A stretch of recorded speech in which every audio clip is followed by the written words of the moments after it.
What's going on, guys? Welcome back to the Monday After podcast.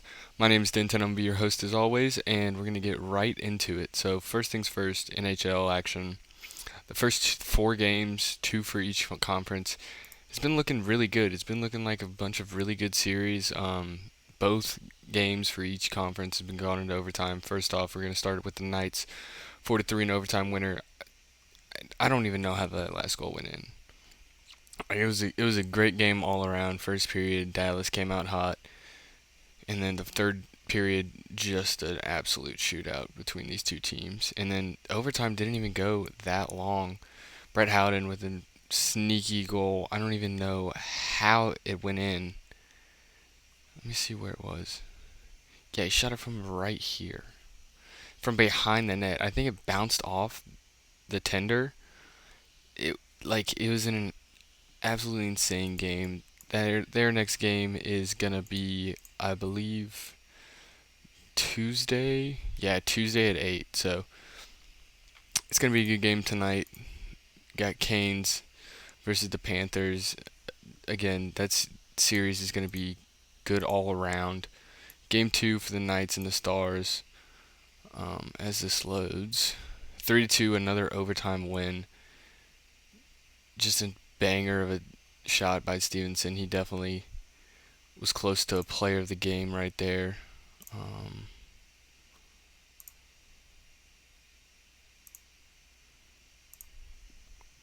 see, where did he hit it from? I don't know why this is taking forever to load. But yeah, he shot it pretty close by the tender right here. So, great game.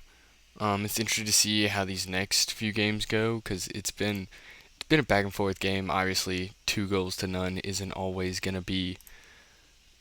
Doesn't seem like it's an even game. 2 games to none.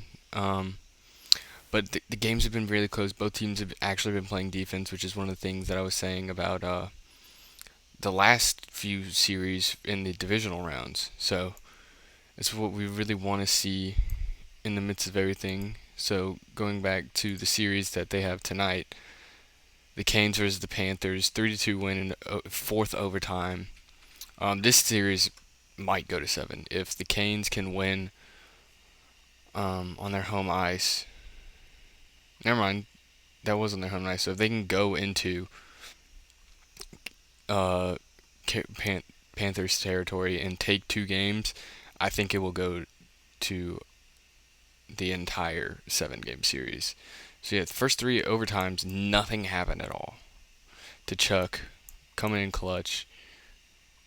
South Florida's got some dogs for the playoffs. Jimmy Butler, which we will get to later, and then, of course, Matthew Tkachuk coming in with the game-winning fourth overtime, and it was late in the fourth overtime too. They were looking like it was going to 5, but Tkachuk just got one in.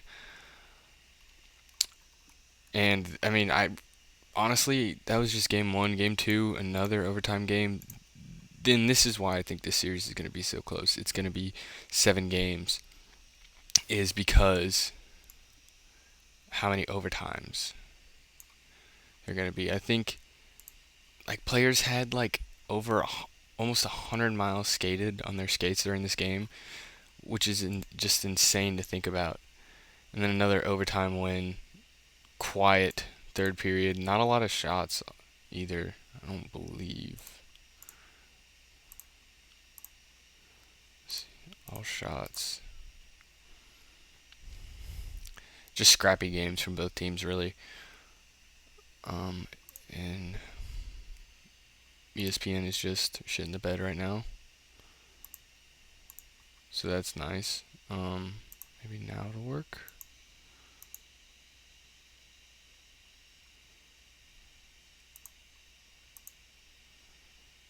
Yeah, not a lot of shots, especially from. I think this is the Panthers.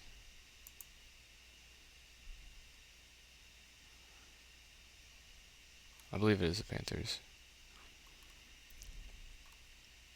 Yeah, Panthers only had 4 shots in the third period, so and then in OT, 2 shots by the Canes compared to the 4 and a goal from the Panthers is not really what you want to see.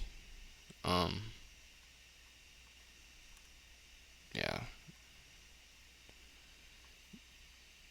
It just everyone was tired, I think, going into that third period, even with the intermission. Um, just a scrappy game, a good game for everything to come down to. I mean, that's we want. We want to see high scoring games. Obviously, everybody loves action, but defense having those nail biting games is to me it's way more fun than just watching it. So I do think that both games could go to Game 7, probably Game 6. I'm thinking that it's going to be Panthers Golden Knights Stanley Cup though. That's what it's looking like. It's boiling down to, and that's what everything's looking like. So now we're going to switch over to the NBA side of things. It's always our second section. And we're going to look at the Nuggets and Lakers first. And this is another series that's a winless for one team. Just like NHL. Nuggets are looking really good. Game 1, closest game out of the few. 6 point deficit from the Lakers. 32-26 game 1. AD absolutely popped off. Jokic did too. I believe Jokic had an insane triple-double. And I don't even think LeBron had that bad of a game either. I mean, he was, 26. But see, the thing is, all the Lakers starters, have negative point differential, especially D'Lo. D'Lo has been just like shitting the bed, not doing anything. He's like asleep the whole time. I think he's like minus 51, minus 56 over the entire series with the Nuggets, which is insane. And I think that was going into game 2, so it probably could be more. I'm actually going to track this right now. So yeah, D'Lo just shit in the bed. No idea why they're starting Schroeder over Lonnie. If I'm being honest, I feel like he's a better player. And Rui. I don't know how to say his name. Hachimaru, I think it is. I mean, honestly, go big. The Nuggets are such a big team. I mean, you've got LeBron guarding Jamal Murray. You got a small forward slash power forward guarding their point guard. They're a big team. And Hachimaru has been shutting down Jokic, pretty much. I mean, he has better defensive differential than him. Nuggets, KCP. A lot of people thought he was washed when he was on the Lakers. 21 points against a good Lakers team. Jamal Murray 31, 5 and 5. Jokic again, insane triple double, 34, 21, 15, 14 and 21. It's just nuts, and all their 6 people on the Nuggets in double figures too. Granted, the bench in a minus, but they were just trying to rest up their starters because they knew they were going to carry the load for it all. I mean, it was just absurd how good the Nuggets are playing in these playoffs. Game 2, 80 to 18 points. That's not what you want. Jared Vanderbilt, 4. And they started Vanderbilt this game instead of Schroeder. I forgot about that. But Hachimaru, again, 21, 1 and 1. Obviously, if the assists and rebounds would be up if he started. But I mean, LeBron, you can't go 0 for 3 from 6. You can't be chucking up shots. You're the best player in the league. Some people think best player of all time. I believe that argument. Is that Tristan Thompson? I forgot he was on the Lakers. But like you can't be throwing up stinkers like that. You cannot. 0 for 6 from 3 is not what you want to see out of him. Austin Reeves had a good game, 22, 5 and 3. 80, 18, 14 and 4. I mean, you want to see some more scoring, but still, basically everybody except for Austin Reeves. LeBron was even +4, but that's minimal. And Lonnie with 2 that game. So, I mean, minimal time. Schroeder got 30 minutes and 4 points. 2 for 9. And 0 for 3 from 3. They just don't have, like, it just goes back to this, there's mid-season struggles. Like, no one can shoot a 3. Again, KCP had 8. Jamal Murray 37. Jokic 37, 5, and 10, so a little nice double-double for him. 23, 12, and 17 for Jokic in game 2. Bruce Brown with 12, 3 and 5, so like their bench is getting involved. Their bench is doing stuff. These two, Jackson and Braun, they got shit time, so that doesn't really count in my opinion, but who knows. But yeah, Lakers, Nuggets, like that was a 5-point game. It's not like they're getting whooped and whooped and whooped. This was kind of an ass whooping for the most part. A lot of It was all Nuggets really. That first half was like almost embarrassing for the Lakers, and the Nuggets came back and won game 2. They can't just keep. I don't know. It just feels like the Lakers are trying to force stuff, especially with LeBron shooting threes, 3 of 9 in game 2. But the Nuggets, see, they're just a big team. They're gonna out rebound them. Well, they didn't this game. Game 3 they didn't. I lied. But come on, 13-0 run by them. Jamal Murray, I think a lot of people sleep on him. He's a stud. He's a stud. 37, 6 and 7. He was hurt for a majority of last year and the majority of this year too. And the bubble, people like, oh, he's a good point guard. I think he might be a top point guard in the league.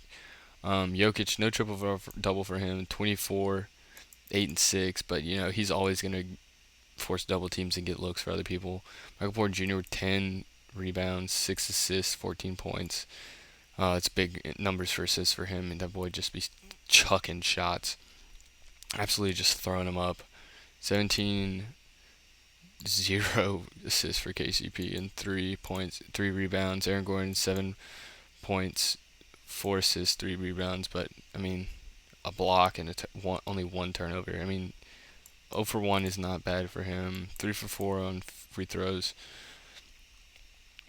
So again, and 2 people on the team had negative plus minuses. That's big. That's big. And then going over here, 3 points from D'Angelo Russell. A minus 53 plus minus for him in the series as I track it. 53. So they got to do something with him. They can't just keep leaving him in. I think they have to go look at someone else. 23 points for Austin Reeves, 23 points for LeBron, 28 for AD. He had a better game. 18 rebounds. That's probably what you want. Maybe a few less would be ideal, but this is where you want him to be, controlling those boards. They're out rebounding him by 6%. 75 3-point. Both of these teams' free throws are just abysmal. Granted, the Lakers had more, but you gotta capitalize. Can't have a 75 and 80s where you really want to be. Game 4 is tonight at 8:30. It'd be interesting to see. 2 sweeps could happen. It's very likely to happen, if I'm being honest. Going over to the Heat, I was praising the Celtics last podcast, but none of that now. I think the Heat they definitely could sweep tomorrow night. Jimmy Butler's just been a dog, as he always is in the playoffs. That's what you get him for. He's asleep during the regular season, and then he wakes up. He just blows up in the playoffs. 35, 7 and 5 with 6 steals. 6 steals in the game 1, which was a 7-point win. I believe this was in the Garden as well. They're getting numbers put up like they got in the Garden. They're getting numbers put like up in the Garden. Tatum didn't have a bad game. 31 and 7. Jaylen Brown 22, 5 and 9. When your star players are putting up numbers like that, it's you look at the score and you're like, there's no way this is right. But those six steals is absurd. 15 to 12 turnovers isn't bad. They barely got out rebounded by 1, but then again, like, the percentages aren't looking good. The Heat shot more 3-pointers than the Celtics and at 50%. That's where they're winning it. They're winning on the three. Jimmy going 50%. Kevin Love 2 for 3. Even though he had 8 points and 6 rebounds, I mean, he's a presence. Only 16 minutes though. Kyle Lowry 15, 3 and 3 with a steal. I mean, and a block. I mean, you can just see like just the dominance of not dominance. It's not even dominance. They're barely winning, but it's a surprising win. Come back. Heat take game 2. Jimmy, something set off in Jimmy's head when Grant Williams got in his face. That was game 3. Jimmy, Hemi, as I should say, 27, 6 and 8 with 3 rebounds and 3 steals and 2 blocks. Absolutely insane stat line right there. Bam, 22, 9 and 17, almost a triple double for him. And it's good to see him actually play. When he played my Hawks, he played like shit. And now he's actually producing, playing as he should.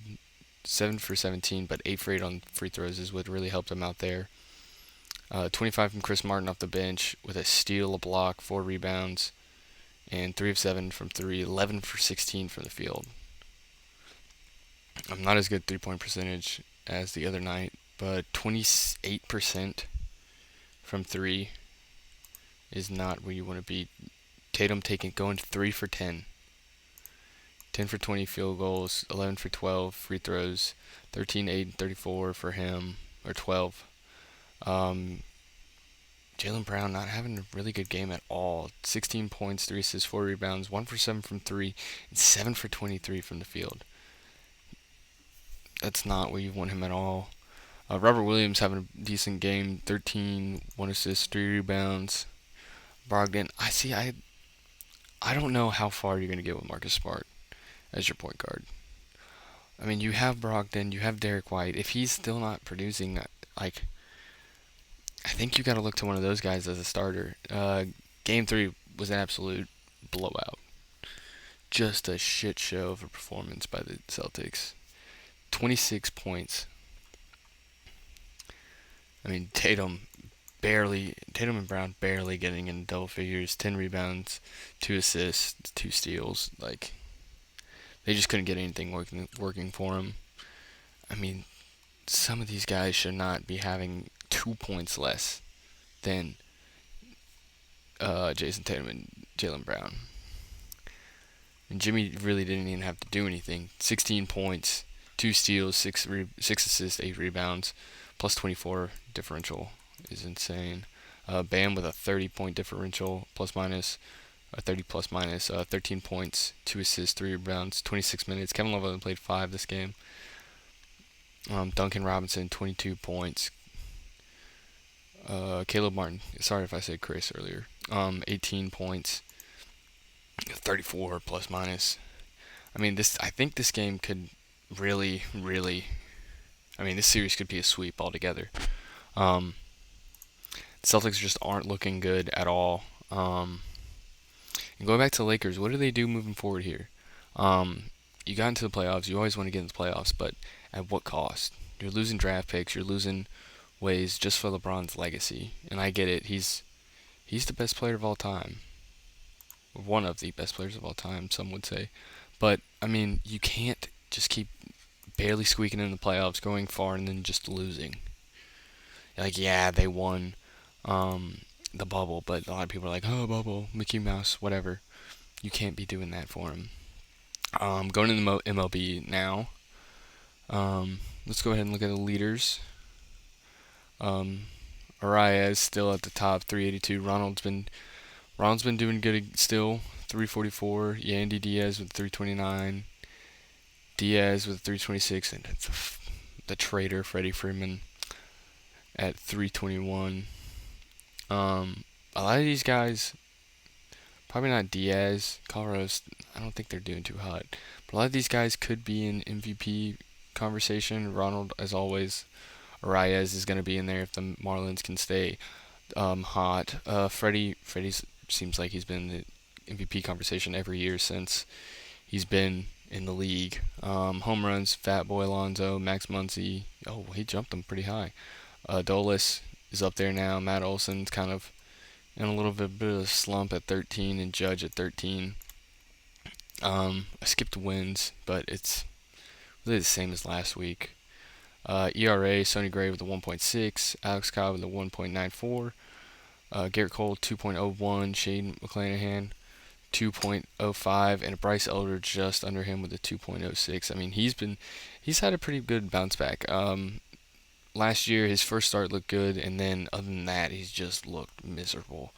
Last year, his last few starts were good, decent, but nothing too crazy.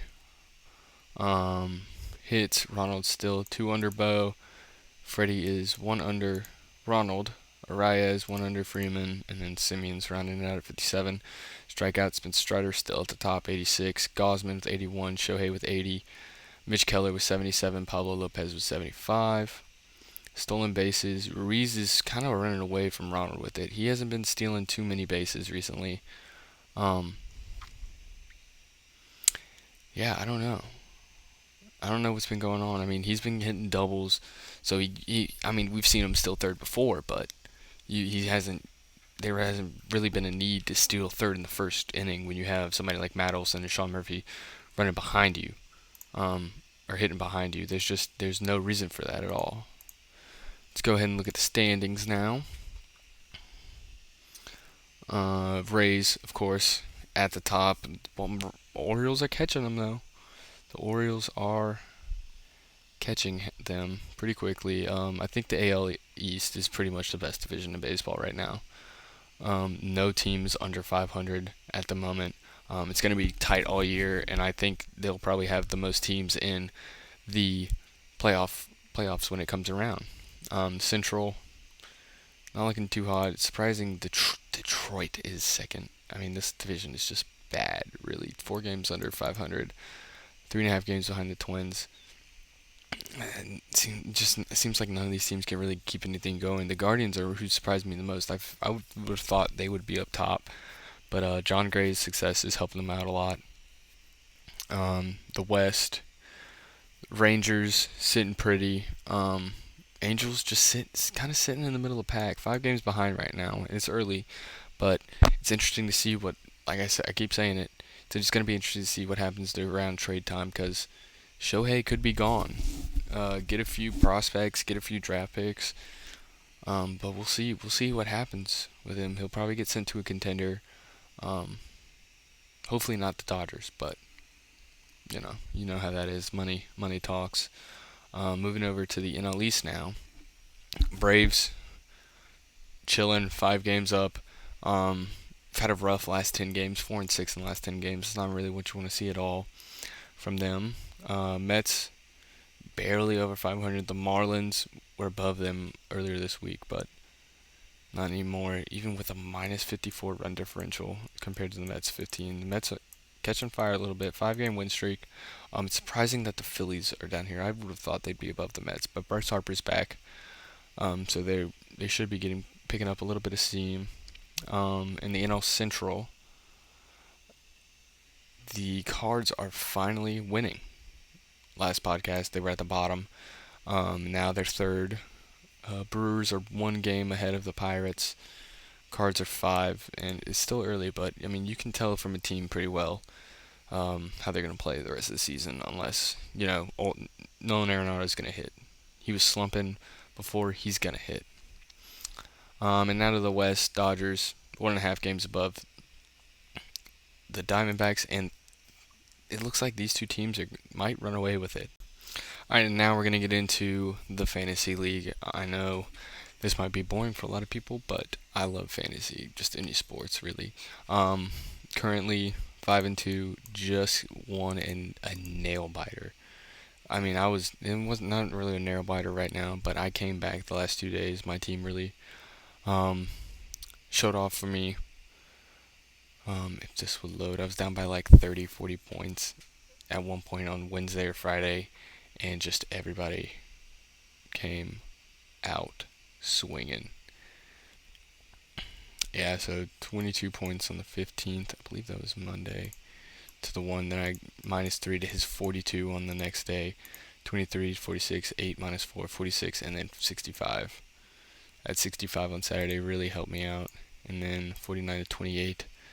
A little bit of changes on the team now. Picked up Jonah Heim. Picked up Jonathan India. Not sure if that's the best move, but I am picking up. I had Bryson Stott. I dropped him, but dropping Vishara for Stott. Browns and Reynolds is playing right now. Yelich has been doing good. Kalnick's doing good. Just picked up Hunter Renfroe. Jorge Mateo's been playing pretty shitty, so I don't know. Hopefully with not ho- hopefully, but with Machado out now, it'll be what's his name? Fernando and Juan Soto will pick up some of that slack. Drop Kyle Wright. I mean, he's on the 60 days, not gonna be back for a while. Even if when he does come back, I can pick him up. Picked up Camilo Duvall and Cano. Cano's been absolutely dominating. He's second in his position right now for points, I think. If it will show me, it will not. Oh, damn it. I guess it's slow. Third now. He's third now. Doval is fourth. So hopefully we can get a little save right here. Hopefully we'll have some games this week. But that will be it for this week. I hope you guys enjoyed. Sorry it's a little bit shorter. I just had stuff to do all week. Didn't really have time to prep or plan as well as I wanted to. But hope you guys enjoyed, and I will see you next week.